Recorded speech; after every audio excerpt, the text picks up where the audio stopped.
fine. We'll figure it out.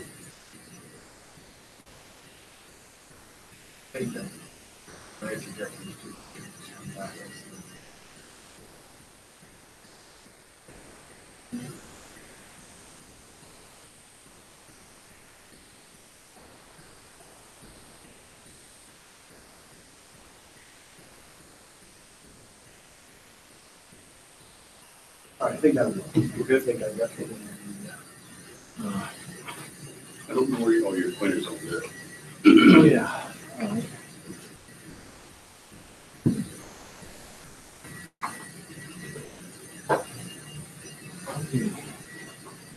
Must be the hangover from a cold week. Nobody shows up today. Nothing particularly on the horizon. So welcome to our weather discussion for today. I feel that way a little bit. February 1st, you know, we just had an exceptional cold air outbreak that the governor of Kentucky thinks is making us soft, while he and his party are soft on Russia. So let's talk about that. No, let's talk about that instead. Okay, so here's our satellite movie. This is just today's, right, Pete? This goes from last Friday all the way, So from last Friday until today, we had a lot of events. We had a snow event that didn't quite live up to its billing, but was still, you know, substantial. And then we had a cold spell that I think, you know, lived up to pretty much what it was forecast to be. And I was a little over aggressive on how cold it was going to get. But when I went home and then Sunday morning, I heard that Saturday's low was 23 below and it was only -8 at my house. I said, it's in the bag. I mean, 15 degrees colder at the airport, how come that won't happen at least once, Wednesday and Thursday? It didn't. Whatever everybody had, you know, Greg and Michael and I were texting each other, Michael and Greg even more aggressively. I went to bed early on whatever night it was. And we were keeping a sort of almost a play-by-play. It was like listening to Bob Uecker on the radio, how the temperature was going down. And then, Michael, the last thing I heard on Wednesday night was, how come it stopped at -18.9 or something? And it did. It stopped at -18.9 for several hours. So anyway, we didn't get to -30 officially. Jeff Key tells me that he was driving his car around on Thursday morning. He got up early because he knew it was going to be cold. And he's already calibrated the dashboard thermometer with various other sources, so he knows he's about 1 or 2 degrees around the right answer. And driving around past Middleton Airport where they did get to -31, I think he said. And then there were a couple of places in little gullies on the roads out there that were down below -34. So it did get to -30 somewhere in the near. Which night? Huh? That was Wednesday night into Thursday morning, not on Tuesday night into Wednesday. So we did get to them somewhere around -30, but not officially. And the official lowest temperature was -28, wasn't it, on Wednesday morning for the whole cold snap? I think it was. And then, but yesterday, and that didn't set the all-time record because it happened to be on the day of the all-time record, -37. But then on Thursday for the 31st of January, we did set an all-time record at -26. Because the prior one had been in the second Reagan inaugural cold snap from January '85, -22. So that was pretty good. We got one record out of it. We didn't get near 100 hours below zero. We got something in the mid-70s to low 80s maybe. it was 65. 65, okay, so almost the 70s. But pretty good, nonetheless pretty good. And I want to show you a couple of things from Biz 5D later this morning that I meant to show you last week. So it'll be in retrospect, but it's got a couple of interesting features on it that I hope to comment on. I really do think I want to look at this thing a little bit more in detail after the fact if I can get some other stuff off my desk. So as we're watching the animation, you'll notice the disturbance that comes by on Sunday night into Monday when we get back there. And that came in out of the northwesterly flow and then turned into this pretty nice comma shape around me. What day was it? 26th was Saturday. I think there's the snow. So here comes the next one, the Sunday night, Monday event. And that kind of curls up really nicely over our region, but the back western side of it didn't fill in quite the way that all the forecasts seem to be suggesting it. And when I woke up at 5 a.m. on Monday, I expected it to be snowing heavily. At that time, we would only be 6 or 7 hours into the heavy snow, but we've been dry slotted. And you can see that structure on the satellite. So that was a little bit unfortunate. Despondency ensued, but not for long because I looked at the 850 charts and saw we were still in the -40 range further to the north, and that was still bearing down on us. So I had a feeling we'd have an interesting week nonetheless. But all of this is just cold air in this infrared. I mean, this is not cloud. You can see it just disappear quickly at periods during the day. So this is all just cold air. It was just bitterly cold. A fascinating event. Something that's interesting I noticed about this yesterday, there's times when the clouds go by, they're warmer than the ground. Oh, yeah. In the higher temperature, you can actually, normally they're colder, but. Yeah. Well, the group that took a sounding yesterday and got themselves on the front page of the State Journal with a really nice article. That was a long article. Yeah. If you read it, it was great. They got a lot of quotes and some nice pictures in there. They found a pretty substantial inversion in the lower troposphere, which they expected, and then isothermal all the way up. So I think the sounding failed at about 735 millibars, but they may have been within a few tens or hundreds of meters of the tropopause by the time it failed, even at that low elevation, which is just incredible. So anyway, very, very interesting week. I haven't had time to put together a retrospective. That might be for another time, but it will be well worth it. So let's take a look now at our current satellite picture. We good? Oh, I think, by the way, Illinois set its all-time minimum temperature for the state on Thursday morning, right? That's right, yeah. Minus 38 somewhere, I'm not called right now. So minus 38. So here's, this is the current satellite, so part of it's a little bit redundant, but there's a massive storm circulating around the central Labrador Sea. Here's Greenland, and here's Labrador, and here's the sea. And so a really impressive disturbance with a cloud shield that stretches all the way from the eastern shores of Hudson Bay around to the east, probably to almost about the longitude of Iceland, and then southward, maybe a little bit of a trailing something north of Dominican Republic and Haiti. So, and here's Bermuda, so it's well east of Bermuda. And then a little bit of activity, convective activity in the eastern Gulf of Mexico, south of Alabama and Mississippi and the Panhandle of Florida. And then there's some unsettled weather along the west coast. And one sees still a general flow forward and then a little bit of a dip southward over us, not quite the one that we saw earlier this week, which was just about straight from the archipelago down to St. Louis. That's changed a little. So we'll take a look in the west in just a minute as well. And so, by and large, the whole country seems to be in a bit of a hangover mode from the prior weather. And that's lucky because not too much is happening anyway. A little bit of snow with these clouds going through the middle Atlantic states of Washington, D.C., getting some snow, undoubtedly perturbing legislators there to think about how the planet's actually cooling.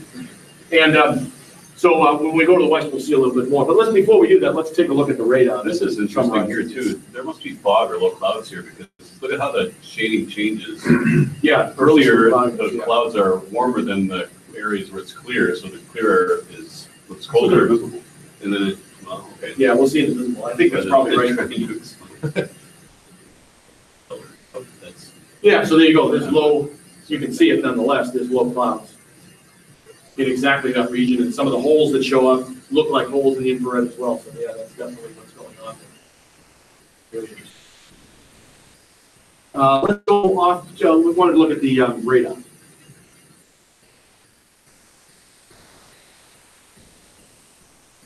All right, so we lose a little bit of stuff that goes off the coast, but here's the middle Atlantic snow, and it's mostly snow. I think it's cold enough everywhere, except maybe in Tennessee for this to be snow. And then some shower activity just off the east coast of Florida, some interesting little linear bands of something. Yeah. I don't know what you're doing down there. It does kind of have the look of something artificial. And so it looks somewhat similar to what's in central Tennessee. And then on the west coast, the only action spot is the Pacific Northwest, where it's precipitating from Portland and apparently all the way up to Bellingham, with a little bit of a radar shadow in the northern part of the sound because there's too many hills in the vicinity. And then I don't know if this was a little puff of flurry activity like in Oshkosh this morning or not. Maybe we'll see that on the surface map. Yeah, the airport also reported some snow this morning. This morning, did it? Light snow, yeah. And we had maybe 3/4 of an inch of powder at my house overnight, so I had to brush it away. Didn't have to shovel it. But it was exactly the kind of snow that we both thought we'd get on Monday. Right. But it was not very much. And more than we either of us expected, however. Okay, let's go to the West Coast satellite movie, Pete.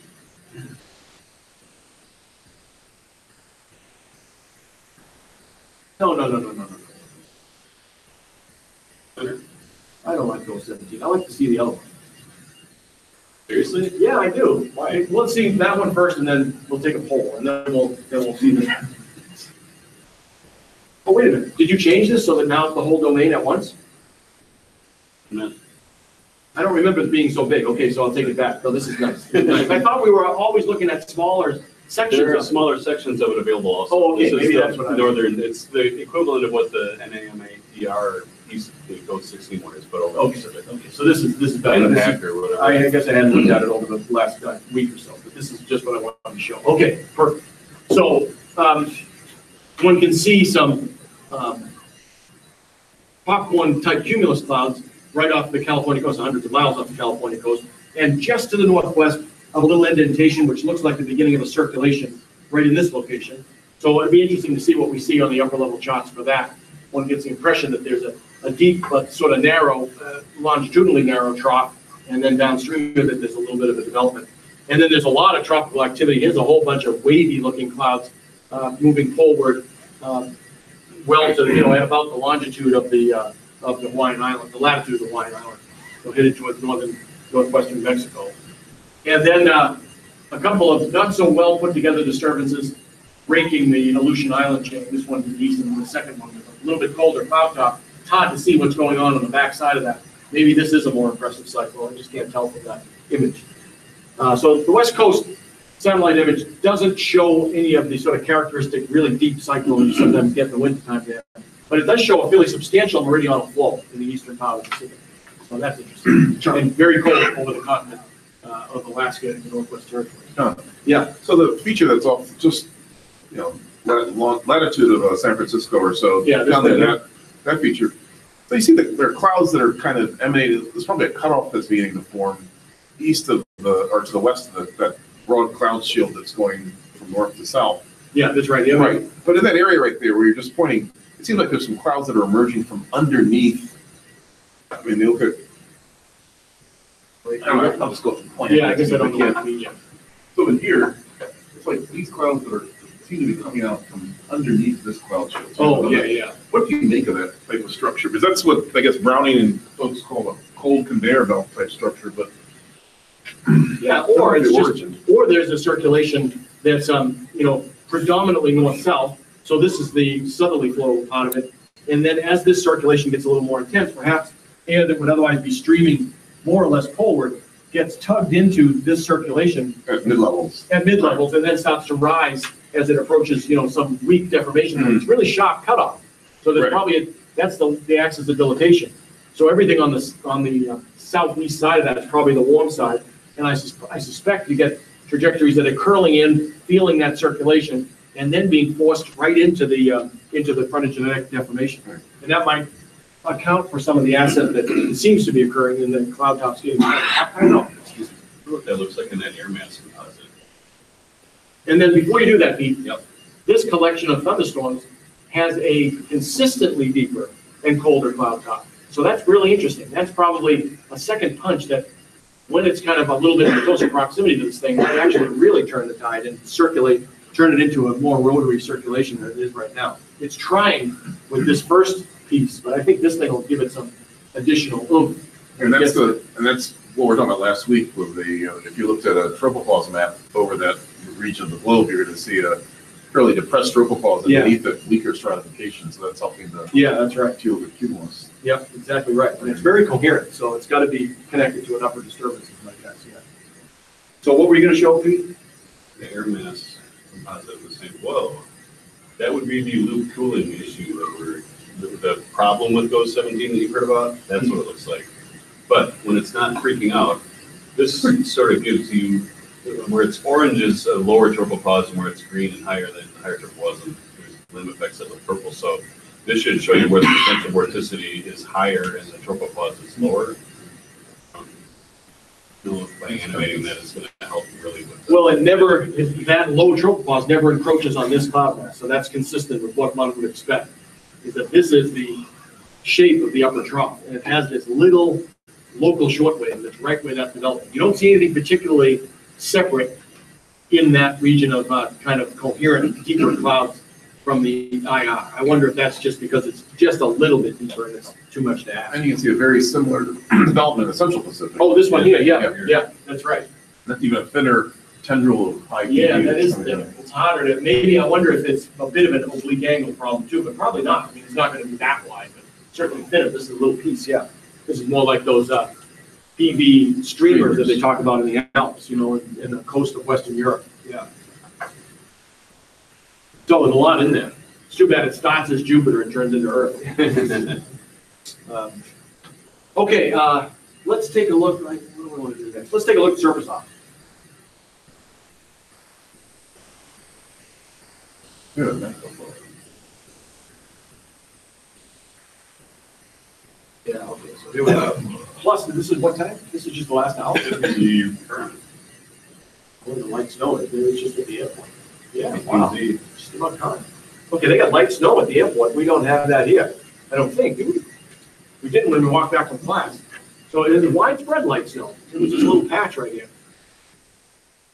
Interesting. Okay, light snow, temperature of 9, dew point of 3. So finally, day at the beach. Pretty nice day. 17 if Milwaukee. Yeah, that's wow. I mean, and look at these places in northern Illinois where it was minus 37 or 8 yesterday morning. Now it's almost 60 degrees warmer in one day. So it's all coming. You can see the cold air is kind of sitting right about on a line like this. So I'm drawing a line in about that region, central Iowa. It's 17 degrees in the northwest part of the state. It's 33 at Council Bluffs, 29 near maybe that's Council Bluffs. Anyway, it's in the almost 30 and into the single digits, and then you get into the 50s further to the west. So there's a huge temperature contrast here that's raring to move northeast, and it looks like it will. Right. And one of the other factors this plays in our forecast coming up for the weekend, if you look at southeastern Nebraska from where I'm coming in, Lincoln and Omaha, those are pretty chilly temperatures, but if you look further west, you get 54. That's all the impact of the snow cover. Oh, so if you look, if we could bring up maybe a Midwest, I think it's that top one, right? Not that one, the next one. That's where the snow cover. Oh, yeah, look at that. How do you like that? Yep. So you can really see it almost traces out where you're seeing the warming. And so we have this fairly deep snowpack over us right now.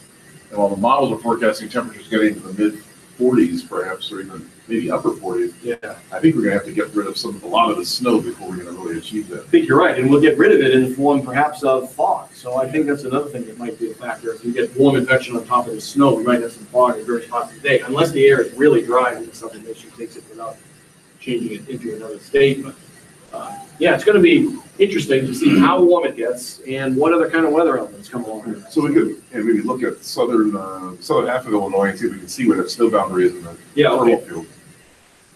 Go back to the.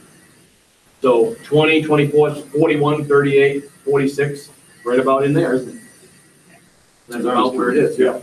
Yep. I guess the winds haven't turned out from the south yet, so you're not really seeing. No, but even so, with light northerly winds, 41 degrees, so there's a lot of modification going on from Springfield down to wherever this is, Marion or something. Yeah, so that's pretty interesting. Snow has definitely produced a cold spot in southeast Nebraska. The rest of the state's quite warm.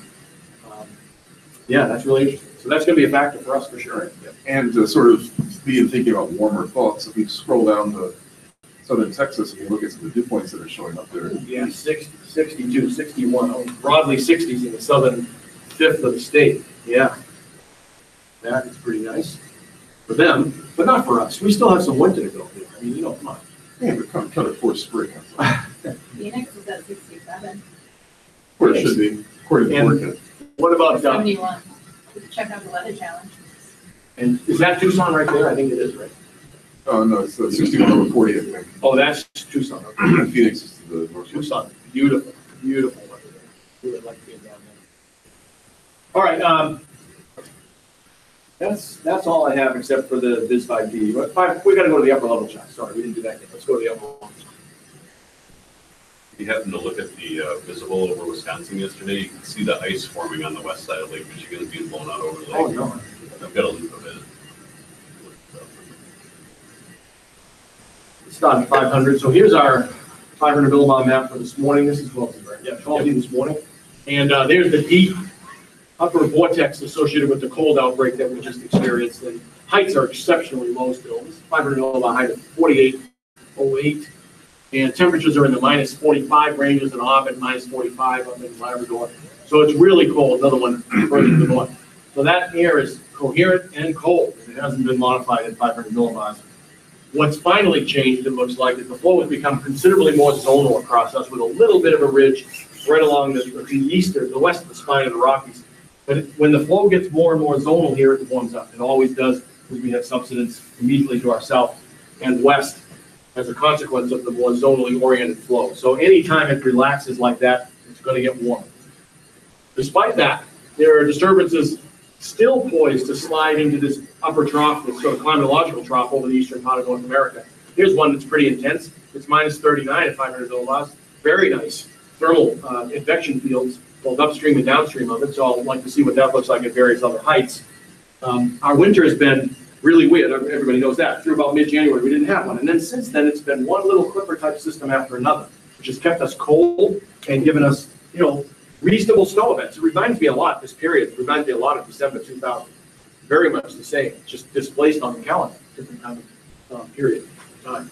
Equally cold, though. We had minus 22, I think, by Christmas Day in 2000. So it was really cold. Let's take a look at 700 millibars.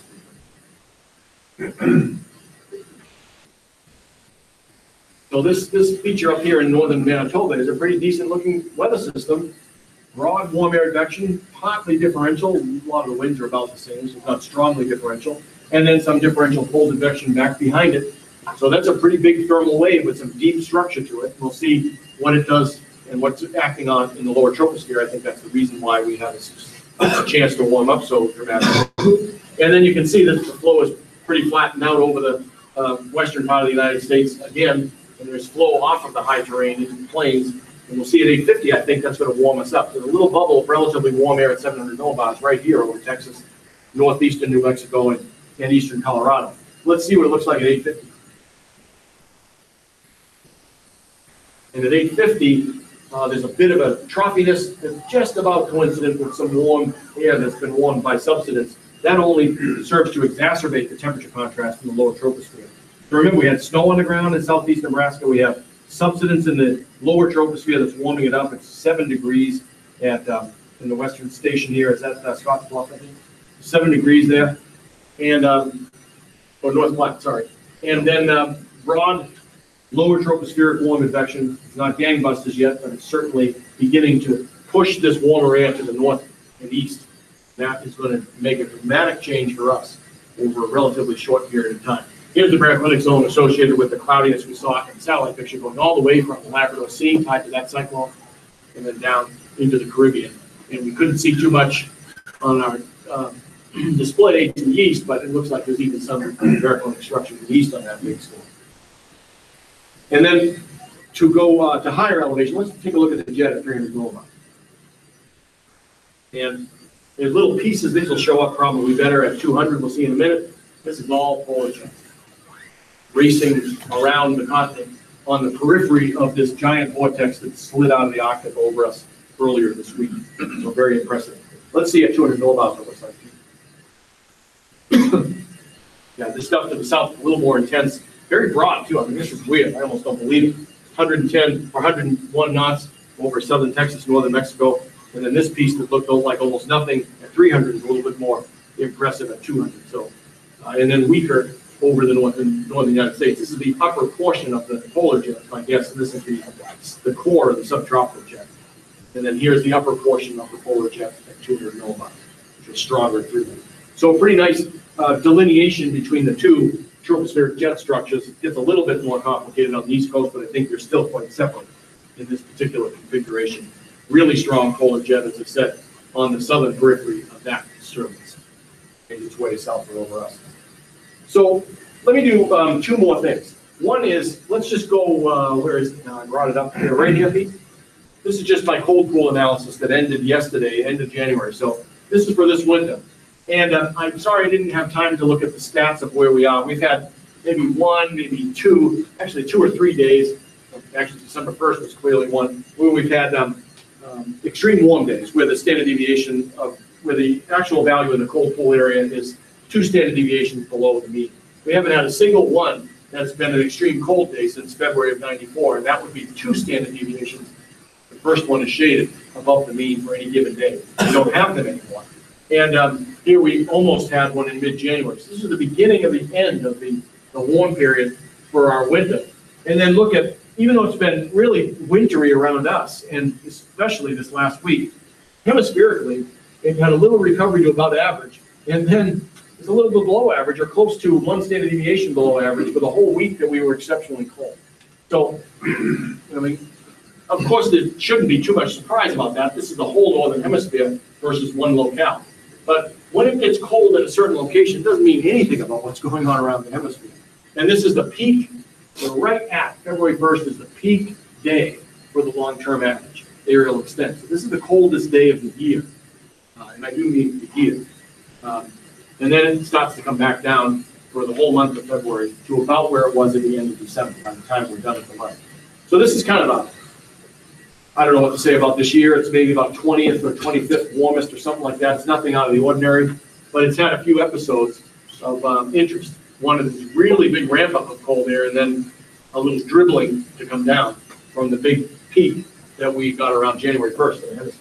So, and then the other thing I want to show is just a little bit of what piqued my interest about this last cold snap, and that's on Vis 5D. So I got this ready last week, so I've got a bunch of stuff on here, and I forget what it all means. That's why I want to put it on. We go back to slice though, so we don't make any new trajectories. And in fact, let's take the trajectories off for a minute. So just take 7 and 2. Remember, those are the ones we have. Here we go. Okay. What I'm showing here, if you can take this cross section off, if you would be. So and that one too. We'll look at that later. Can we just tilt this up so I know what level I'm at for the potential vorticity? I forget. I picked it for a reason. Yeah, 4.5 kilometers. And I picked that because that's a pretty low level to have the tropopause. In fact, let's take a look from the top. Let's do this. I thought I had a PV cross section here. Yeah. So I'm cutting right through this thing. Let's tilt that up and just see where the tropopause really was. So this is PV contours, every 1 PVU starting at 1. So here's 2. So this is traditionally the dynamic tropopause, and I picked 4.5 kilometers. This is from last Friday at 6D. And the tropopause was probably closer to 4 kilometers at that longitude or latitude up in central Canada at that time. So that's pretty low. And then I was interested in the horizontal width of the 2 PVU surface at about that level. That's why if you go back to the top view, I've got that isolate. And then underneath it, we can take that off for the time. And then underneath it is 250 degrees Kelvin theta at what level? Let's check that. I think that's like at 850. Yeah, about 850, 1.4 kilometers. So what I want to show you is, let's go to the top, and let's just step through this. Watch the coherence of this structure. This is Friday morning, northwest coast of Hudson Bay is where our cold air that was coming on Tuesday night was emanating from there. This is the lower tropospheric tropopause and the maximum PV, and this is the coldest air at 850. So let's watch that in steps every 3 hours. That's very coherent. That structure moves southward, has a tropopause disturbance, and it's got a skirt of exceptionally cold air underneath it. But the skirt is not got a large area. But coherent. Let's keep on going. Keep going. Look at how coherent that relationship is. So what it's got me thinking is, I wanted to start paying attention more to the upper disturbances and carefully deciding where those things are as upper disturbances, not going all the way to the traditional tropopause. You can go lower and just see how they move. Keep on going. We're good. And those additional contours are indicating that it's gotten colder. It's gotten colder every 2 degrees, right? And so it just sits right with that disturbance. Actually, that was the first one that came down for the early part of the week. This is the big one. I'm sorry, I had it wrong. This is the big one. Same exact idea. Look at that. That's the one that comes over us. And it's getting much colder in the middle of that for a while. Right over Lake Winnipeg, it's like minus 244, 242. And here it comes. That's the 2 PVU contour at 4.5 kilometers, right over it. What do you think is the mechanism that's getting colder? That I have no idea. I noticed it got colder and warmer and colder and warmer alternating. It might be that there's some disjuncture between the upper disturbance and the hump of isotropes. So the air is being pulled upward once in a while to cool it off, and then sometimes it's being pushed downward. So it must alternate back and forth that way. That would be my guess, and I want to be looking at the detailed structure of that thing as it moves along. But in order to, at least to maintain itself, to maintain the integrity of the upper disturbance, keeping its intensity, and the cold flow keeping its intensity, you'd have to have just the right balance of ascent ahead of the trough as it's moving southward, and descent behind it just to keep it together. Yeah. But then there has to be something else that's causing more significant ascent. Yeah. Or radiational cooling, perhaps at the Maybe top it's diurnal. Could be some diurnal. It might be that it's feeling something else under the surface. This is How much did it cool? 2 or 3 degrees. So it's not a lot. Could be It's not a right. lot. We have a lot of stratification, so any maybe there's a lot of stratification. Actually, if you're right underneath the Yeah, it's maximum weaker, it's PV, gonna it's be the weaker, weakest right. stratification, which is what I thought was gonna get us to minus 30. If we did a, I don't want to upset your cross section, we did a cross section right now, is this lower? Oh, let's take a look. I might have had that in my PV prime. I can't remember where that one was. We did a plan. So there was a reason why. Okay, so let's slide that up and take a look. This is now Wednesday morning, but it's a forecast. And so same level, and here's 2, it's about the same. And it's got a little bit wider extent along the 4.5 kilometer surface, but it's roughly the same structure, it looks like. And then if you tilt it just a bit, you can see where the cold air is sitting right there. So it's right underneath that maximum. And look at that hump. This is what I was thinking, Greg, that once in a while, the flow through the wave goes up the slope, and then occasionally it'll start to go down because this thing gets displaced a little bit relative to the peak of that hump of ice. But I don't know if that's right. That was just my guess when I was putting it together. Look at that, 240 right underneath it. So I'm thinking one way to investigate this is to take 2 PVU on like the 276 Kelvin surface, which, when did you think you'd ever talk about that? And then see how wide that is compared to how wide the air at 248 or 250 Kelvin at the surface is. I'll bet you they're almost hand to glove through a long period of this thing evolving. So I'm kind of interested in this. This is an exceptional tropopause depression. And when you look at it in the PV surface, it looks like a cone. So we don't have to do that. We won't do But that. also you see that the stratification, at least in this case, because it's so low, you're probably still at an anomalously high PV, so Yeah, yeah. the stratification getting weaker is not even there, really. No, that's right. So any little bit of that's gonna give you. That's right. There's a lot of stratification right underneath that cone of high PV. And then the other thing I wanted to show about this, I don't want to belabor the point too much, but if we go back to the beginning of the analysis time. Thanks for driving through this, Pete. And then let's put those trajectories back on. So they were number 2 and number 7. I don't have anything in number 1, so. And then we'll go back to slice. Let's just put both the PV in the horizontal and the theta in the horizontal back on. And let's just watch this go. Maybe stepping quickly is better than animating the first time. I don't put the trajectories except into the second disturbance, which is the one that got us really cold. So here they come. Yellow is, let me remind myself, can you flip up, Pete? Yeah, yellow is the 1.4 kilometer theta. So I've got the air parcels right in the coldest air. And then this is the PV at 4.5 kilometers. So let's watch what that does. So see how, and I only made these little ribbons so you can just see them moving in one time. So this is the same air parcels in this cold air. They're trapped in that cold zone. And then here comes the upper PV, but look at it, loops around. It finds its way into the 2 PV contour, loops around and stays in that. So this whole structure is coherent until, you get to a deformation zone in the lower troposphere on Wednesday, but the upper disturbance stays coherent.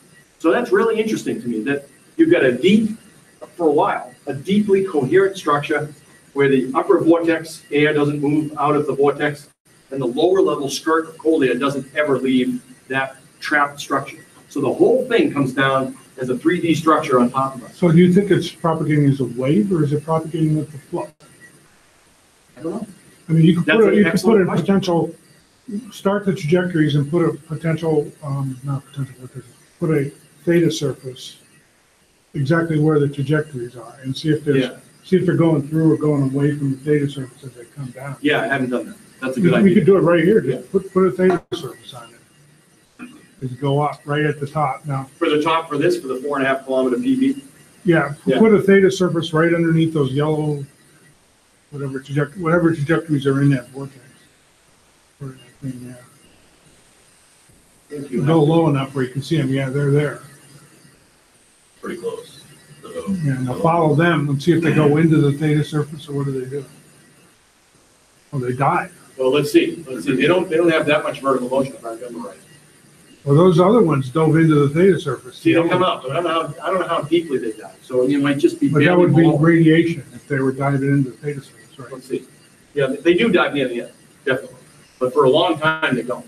They're just staying with it. Yeah. That's See, look exactly. at how long they stay at that height. Then they dive down. But that's when they're feeling the deformation zone. I think they're on the cold side of it. Oh. So there's a little bit of substance. But that's not necessarily mean that they're changing their theta. At least this doesn't show that, right? Because just seeing them dive down, we're only seeing theta at one level. Well, when you show the surface though. Right, at service, when they Then it- leave the surface. When they leave the surface. But that's gonna happen a little bit tomorrow. I don't think that you're gonna get it to be Or exact. you can color them by their theta too. Yeah, you can do that. But unfortunately, I made them, I don't usually make the length one, these little segments, because the color doesn't help you so much on the little segments. You might see periods where it's going to change color, and that's what you have to rely on.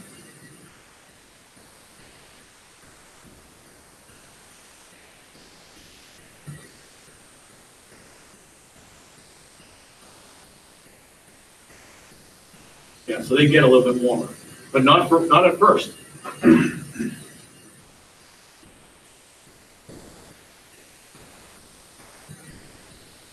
Really, not until they get to that bifurcation point.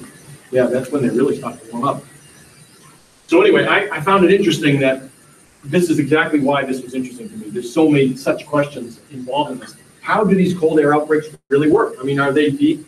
You know, almost like a Dixie cup filled with cold air with low PV, high PV on the top that just slides southward in the flow, or do they actually propagate as waves? I don't know. It's a worthy question. So anyway, I wanted to show you this last week, but it may be even better in retrospect. See it now, and it's cursory, but there might be some more you can think about along these lines. And I'll point out that Greg Hakem and Steve Cavallo and others have looked at these tropopause potential. Tropopause polar vortices as coherent structures for a long time. There's been a 10-year analysis by them. But the trajectories are moving with the center of the cold air though, right? Well, this one here is tied to the PV at 4.5 kilometers. So it's definitely, there's air that is part of this upper vortex that never leaves. So I'm emphasizing orange. But the trajectories you put in up above continued all the way to the south with the cold air. Yes, they did. These are the TPV trajectories. They stay in that. So if it was a wave, the wave would just leave them behind. Yeah, that's right. So the air is moving with the structure. Yeah. Yeah. That's what it seems like to me. And that changes my whole view of cold air outbreaks, to be honest with you. I think there might be two different species of them. One in which you get them really contained close to the vortex, and others in which they just sort of slosh way out. Because, you know, this one didn't really go, there wasn't, at least to my knowledge, or I wasn't aware of any big freeze warnings in the southeastern United States associated with this. That's right. These stayed, this really truly cold air stayed confined to the Great Lakes region. Yeah, and that's in line with this thing, really, the vortex structure itself exerting some control over how far out that skirt goes. Whereas in cases where it's purely advection of cold air, like the Challenger 1986 event, that throws lots of stuff down this far south. And that's a different animal. It's not the same thing. So it's interesting. And the idea that I was thinking about is, you know, people are talking about the jet progressively encroaching forward as the planet warms. Well, these TPVs are formed at high latitude every winter. So if you bring the jet further north on average, you're going to have a higher incidence of dragging them down. And having structures like this one and events like this one, you know, make their way southward someplace on Earth. It's not going to be always North America. So anyway, that's maybe something you can test. So that's what I have. Okay, so I'll be brief. The piece of the first show. Okay. I was gonna pull up that.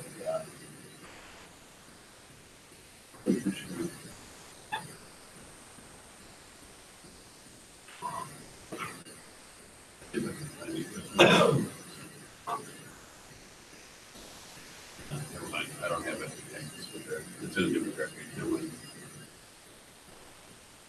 Okay, so we'll go to, I'll pull it up at the end of it.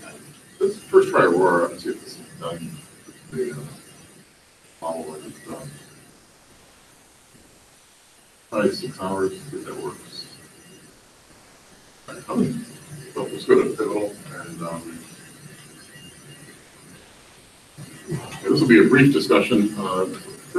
Relatively quiet week or weekend coming up with very little in the way of significant precipitation, but it may be very well extremely impactful. You get any little precipitation in the next 36 hours or so, while we're still relatively cold, particularly on the road surfaces, that's when liquid precip.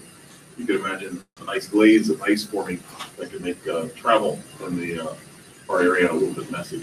But I think by the time we get well into Sunday, we'll have been above freezing long enough that even the road surfaces will be, just above freezing, so it might not have to live in icy conditions. So this is the forecast for noon today, for the upper Midwest. Don's indicating the snowfall that was occurring in the Mid-Atlantic region, the DC and places, Hagerstown, places west, they're anticipating a winter storm or winter weather advisories for accumulating snow in the mountains of West Virginia. They're getting a little bit there. So you can see for us, anticyclone is now to our east. We see nice, strong thickness advection out to our west, which is beginning over us. And this is sort of the harbinger for some warmer weather to eventually arrive in our area. So let's just go ahead 24 hours. I'm going to jump through this relatively quickly today. By tomorrow afternoon, we're going to expect to be just getting into the warm thickness advection has continued. We've warmed up significantly. Models aren't indicating much in the way of any precipitation here at the surface. If anything is occurring, it's going to be rather light. You can see in the western part of the United States that really strong cyclonic disturbance that we saw. That's a pretty intense cyclone at that latitude approaching the San Francisco Bay Area. They're expecting in the Sierras up to the 6 feet of snow or so in the Sierras over this period. So that's going to be a huge storm. And in places like Reno and Sparks, Nevada, they're expecting probably on the order of about a foot or so. So You must be having some kind of a record winter in California. Precipitation.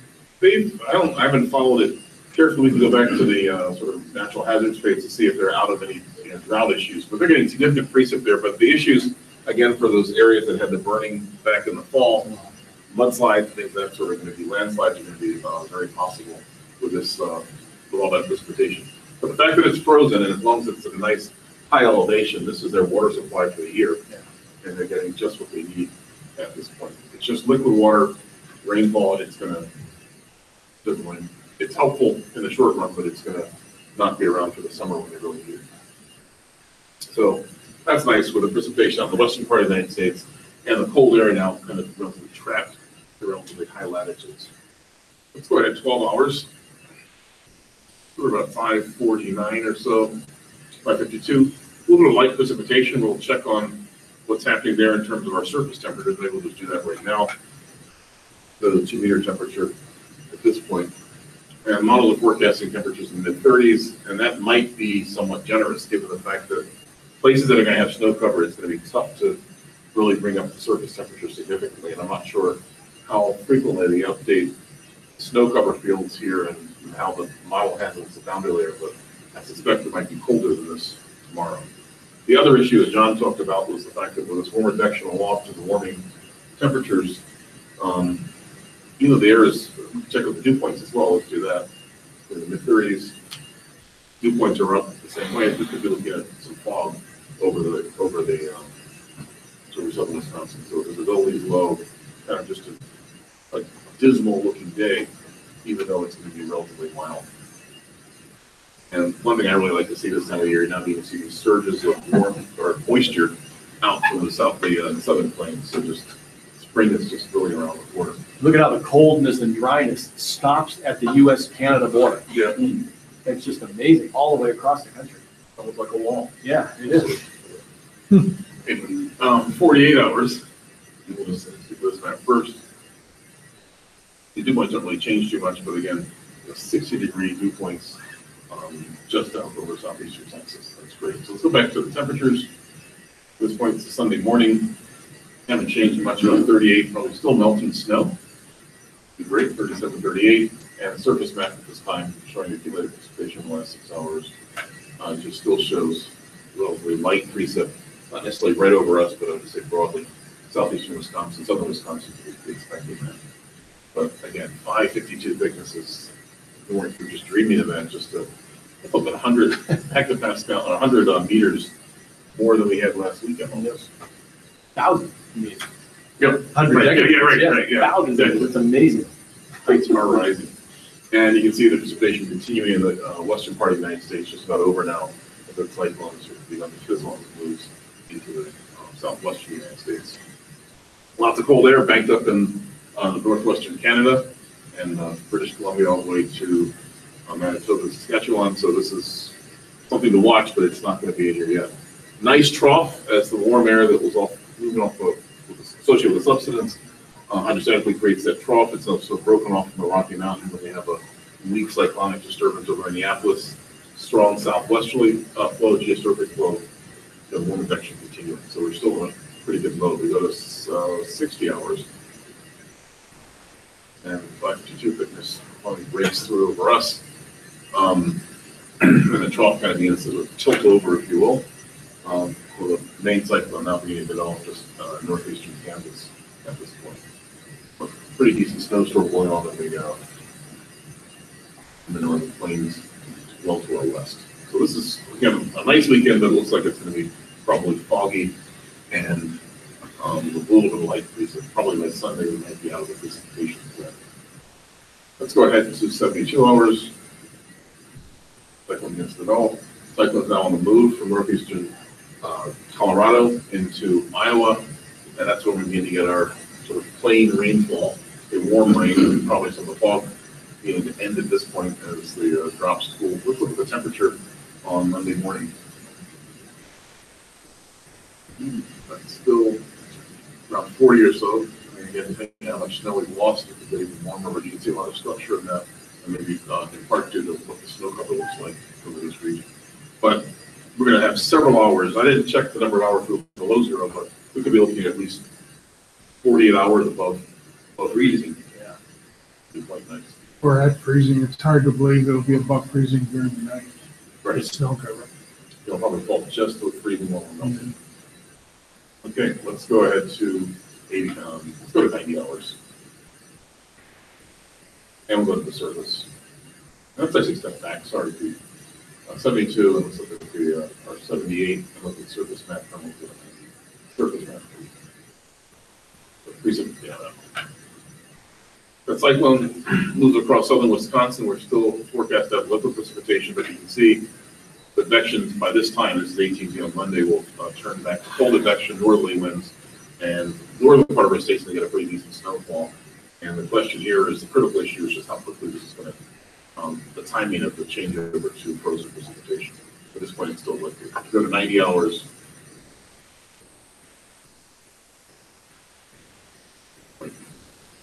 It's all over by midnight on Tuesday, and the cyclone's moved out downward, cold advection. Our temperatures will finally drop back to more seasonal levels at this point. So whatever's out there that's liquid is going to freeze over. So Tuesday morning could be kind of an icy trek in if the winds don't blow things from right. And really, I don't want to sort of stepping through these maps and not giving much in the way of a diagnostic of what's going on, but we stay, it's a relatively quiet week going forward beyond this time period. Questions are something people would like to see. One thing since we introduced it last time that might be of interest is we scroll up to the so-called dynamics page and look at those dynamic trophic laws. We'll call them pressure surface. And we'll go back to 6 hours of the forecast is starting right now. A couple of features that we're looking at. Actually, you know what? Let's look at the hemisphere. Yeah, bigger view would be good.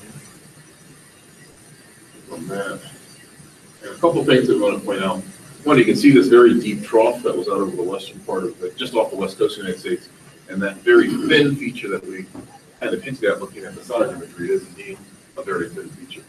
The one thing I noticed about how they constructed these, I only discovered these last week, and I've been looking at them more and more, is they do this contour surface overlay method in which they start out with contours that are in the lower troposphere and just keep drawing 2 PVU surface at various pressure levels. And so you see this, very obvious discontinuity between these really warm, low values of pressure fill patterns here with the high values there. It's not a nice smooth transition. How they've overlaid these structures. So some of this might be related to the plumes that you described sometimes, Greg, emanating from very low latitudes. But part of this, the function of this is how it's, construction. This is why it looks in some places pretty odd, like the feature over here.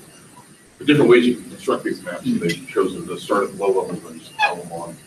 But there are places here where it's fairly nice and continuous, and you're not getting that too much of that issue showing up. So if we step ahead, and we'll just do this. Let's go to 30 hours. See, this feature is actually wrapped up really nicely. That'll be a nice thing to go look at in animation, but don't have the time at this point to do that. You can see also this warm plume, this high dynamic triple fall is very low at very low pressures, sort of swirling in a somewhat acyclonic fashion over the the southern part of the United States. And then this other plume right here, which is associated with also anticyclonic relative vorticity over the upward west. So this is a broad ridge-like, upward west to the northeast, broad ridge-like pattern that's moving east. Let's go ahead another 24 hours to 54 hours. And we see the rapid demise of that first leaning trough that's now over parts of Utah. And again, there are no really big, deep, intense features over the United States. There are features just off the west coast. We have this trough right here, which isn't obviously as strong or as obviously coherent as we saw last week at higher latitudes. So this is just suggests to me, and looking at these maps, this is going to be a fairly quiet pattern for us. What does that look like from If I zoom out? a little bit. Yeah, zoom out. You mean zoom out? Yeah, because I'm looking at that plume over there on the. You might look at a different part of the globe. So you can't. You can't do it. Let's look at over to Europe or Africa. Europe. Yeah, it's not too zoomed in. Yeah. That's something we can construct ourselves. This map is complete. This is the minus 2 degrees surface. Okay, there we go. You can see little pieces right here. Oh, yeah, there it is. Not really a plume. Right. If we go back to 6 hours, we clearly see where the polar and subtropical jets were, John. When we're looking at the 300 millimeter map, we're talking about the polar jet being, what was it, a much lower latitude? Was it this far north? Yeah, I think so. Okay, so there's our polar jet.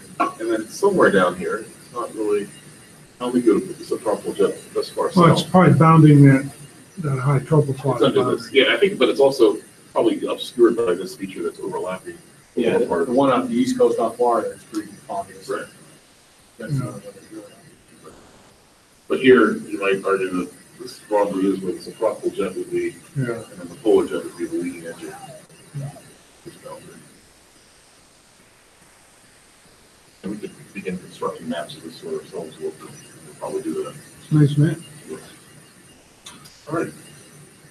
Well, sort of the quick rundown. Looks like again a weekend that's going to be much milder. Temperatures going up in the MM5 forecast from 0 last night. Temperatures pretty much following almost a linear trend from a minus 25 at 0 last night up to 60 hours, and then up to about plus 5, which I think is a bit generous, but 30 degrees in 60 hours. So in about 240 hours, we'll be at boiling in terms of temperature Celsius, if you believe that trend, or if you want to extrapolate that far up. But it looks like a nice weekend. Cloudy, I think probably some fog and a little bit of light rain, maybe icy tomorrow, but probably just plain rain on. Do you melt the snow in MM5?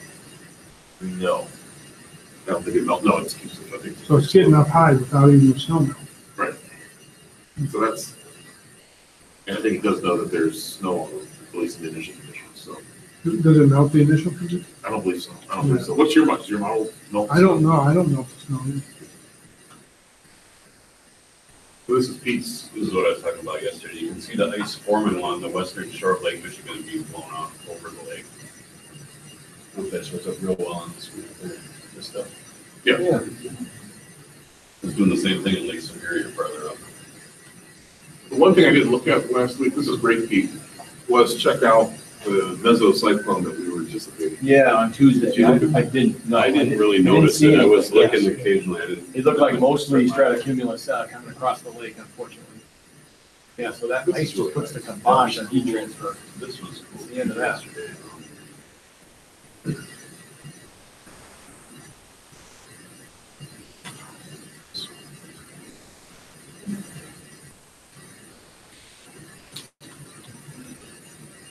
This is the 1 minute mesoscale imagery of the lake effect snow on the east coast cloud streets yesterday.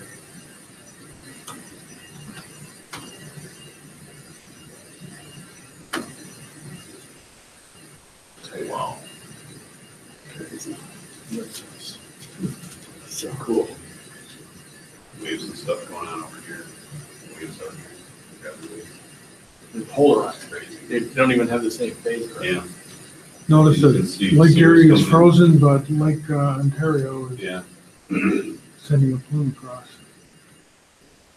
Lake Erie's not totally frozen, but it's frozen. Yeah, Huggy Hill Plateau. Grid striations in Pennsylvania too. Yeah. I don't know if that's forest or if that's. That and the Appalachian, Zone, really. Yeah. It must be the light snow that melted on the sunlit side, not on, Yeah. not on the northern side or something like Yeah. Well, there was a question last week about the sunset strip warming and the polar vortex Oh, yeah. relation between the two. And I haven't listened to it yet, but just to put a plug in for one of our graduates, Andrea Lopez-Lang was on NPR for a 5-minute story about this, describing Oh, it. So like it's something people might want to check out on NPR. Well, thank you, Pete, for joining. Thanks, John, for a really nice discussion of the thing that led up to our colder outbreak, but also the current weather. And thank you all for coming. that. Thank you, Michael. Thank you. Question. Yeah. Looking at the records, Any questions? Eric,